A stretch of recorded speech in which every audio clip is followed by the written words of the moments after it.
Hello, YouTubers. This is your resident crazy Jack. I want to apologize for the absence, the long-winded absence between videos. I honestly have no real viable excuse except for I've been binge watching a lot of stuff on Netflix, SolarMovie.st, and YouTube. I've also been having a lot of major crap happening, or have happened in my life over the past couple months, maybe even longer. Now, I am really majorly pissed right now. I just recently finished watching the Netflix showing of Death Note, the movie. It was supposed to be an actual TV series, but it turned out to be a 1 minute 50 no, I'm sorry, 1 hour 50-minute movie. And let's just say that to me, it was like the biggest ass rape of Japanese culture since Dragon Ball Evolution, and that's saying something. First of all, it's set in Seattle and not New York as it was intended to be. Second, 100% of the movie was like 180 compared to the original source material. They only glimpsed at it. They only like showed little tidbits, maybe a full 45 seconds of the whole entire movie was actually hinting at the source material, was even mentioning the source material. Now, that is actually less source material mention or source material glimmer compared to Dragon Ball Evolution. I did not mind that Light Yagami was a white guy. I did not mind that the whole entire movie was quote unquote whitewashed. That's not the bitchy part that I have against this movie. It was the fact that it was the personalities of the characters and what they did with the plot line. Biggest ass rape. Light Yagami actually was speaking to multiple people, was blabbing his mouth about the fact that he was Kira. 100% not what the source material was. The source material had it to where Light Yagami was totally tight-lipped about what his shit was. How he was doing it, that he was doing it, and what he was doing it with.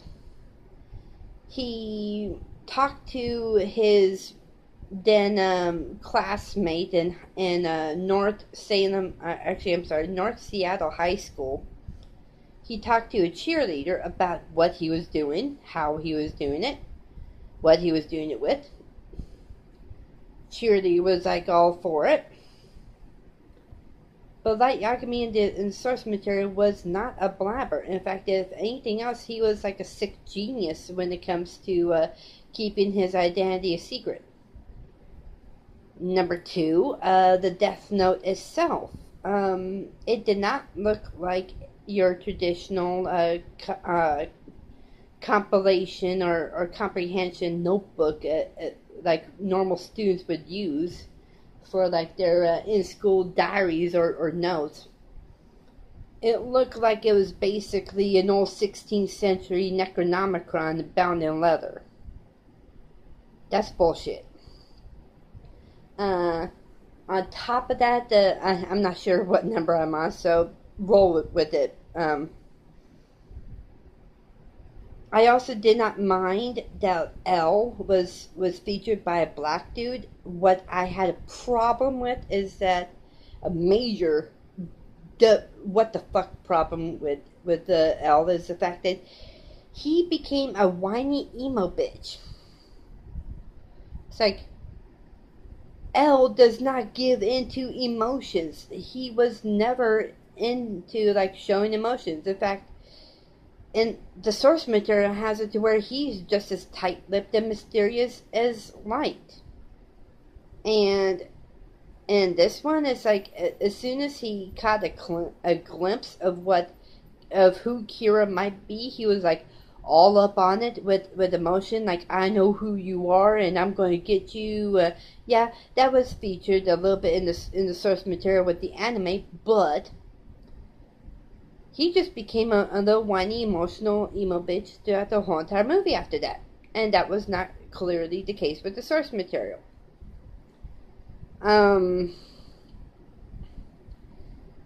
They went over to the Waka house. I'm sorry, the Whammy house, where Elle grew up, and it was not the orphanage that Elle, M, and O, or M and N were raised at. They didn't even show M and N. They showed it as a decrepit, burnt down husk of a house in like somewhere in like northern New York, and that the way that it looked on the inside was that it was not the typical orphanage that one might assume from Death Note. It looked like they were trying to portray the house as like an old assassin training house where everybody had their separate rooms that was all bolted, no windows. Oh my God. And please understand that if I'm getting into total spoiler territory, I am not going to apologize with it, because there is going to be, and has always been in any of my videos, a lot of spoiler territory. So you have been reiterated, warned. Now, they also killed off the Misa character, or archetype. They killed her off before Light was killed. And after all that was said and done, L survived. When in the source material, he died halfway through the series. It's like, what the fuck? The only indication, maybe a 0.0001% redeemable about this whole entire farce, was Ryuk. The way that they did Ryuk. I mean, he kind of looked a little bit like the source material. He definitely acted like the source material. He was very flip-floppy with his loyalties, which was 100% towards the source material. And it was actually a good bonus, a good thing, that he was voiced over by William Dafoe. Now, if anybody watched any of the original 3 Tobey Maguire fuck-offs called Spider-Man, he does indeed know how to play the excellent bad guy, or the excellent secret bad guy. Whereas, like, you want to be his friend, but then he screws you over, you see that he's a bad guy, but you still want to follow him anyway.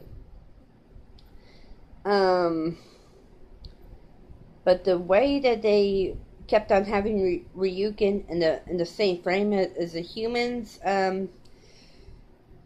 I hated it. Because in the source material, anime and manga, you could see Ryuk even in a well-lit room. And you could see all the details of how Ryuk looked. Now, in the movie, every time that he made an appearance, the rooms or the area would always get dark, and you would see like hints of what he might look like, but he's mostly in the shadows. And that is just, no, that's bullshit. Now, this is like one of those things where I urge people not to watch. It is fucked up. Like I said, the biggest ass rape to Japanese culture since Dragon Ball Evolution.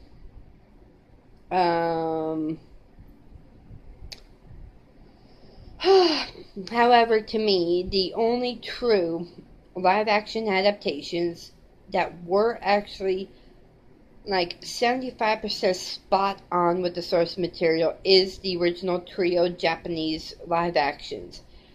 That is the only adaptation that I would definitely only recognize. Is the only renditions that I would actually call faithful.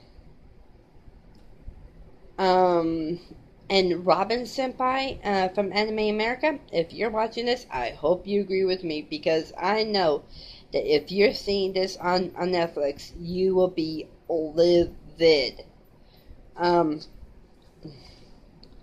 the positive note is that I recently got confirmed that Fox is now going to start doing a reboot of Firefly, and Joss Whedon is definitely on board. And if I know the Firefly crew, everybody else is going to be on board. Bonus. Except for Ron Glass. I mean, he's dead, so you might have to find a replacement for him. I also found out that they're going to try to do a Gremlins Part 3. If so, please do not even go forward with that. I mean, Gremlins was perfect the way it was. It was fine with part 2. Just leave that alone. That's like one of the franchises from the 1980s that Hollywood, if you're listening to me, leave alone. It was perfect. You're going to jump the shark. You're going to have a flop. Leave it alone. I also watched The Dark Tower on solomovie.st, and I thought that was pretty well done for the source material. I did not even mind that Idris Elba played Ronan the gunslinger. I mean, he was pretty good in that. I mean, he nailed the character as far as the personality is concerned. With me, my criteria of what makes a good character is not what his or her skin color is. It is, do they sell the personality? Do they actually embody the personality of said character? And for me, Idris Elba nailed it. Idris Elba, if you're watching this, well done. You were brilliant in that role. Matthew McConaughey, if you're also watching, finally we got you as a bad guy. Oh my god. You totally sold it. I mean, I grew up with you as Palmer Joss from Contact, and of course the muscle-bound hottie on Sahara, but I never really saw you embody villain as much as you embodied this. So, well done. Excellent. I mean, I still want to follow you. Now,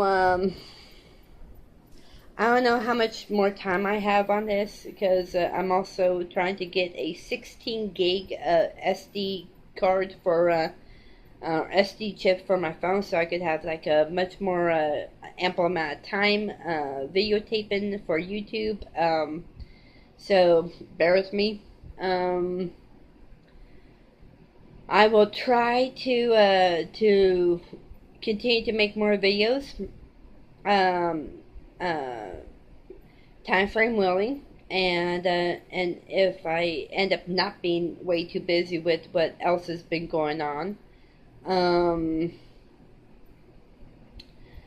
and another bit of cool information is that I got my tickets or my ticket for the Rose City Comic Con next month on September 8th through the 10th, and I hope and pray to God that I actually end up seeing Weird Al Yankovic on the panel and sing to him my fan gift, the way that I gave my fan gift over to Billy Boyd last year.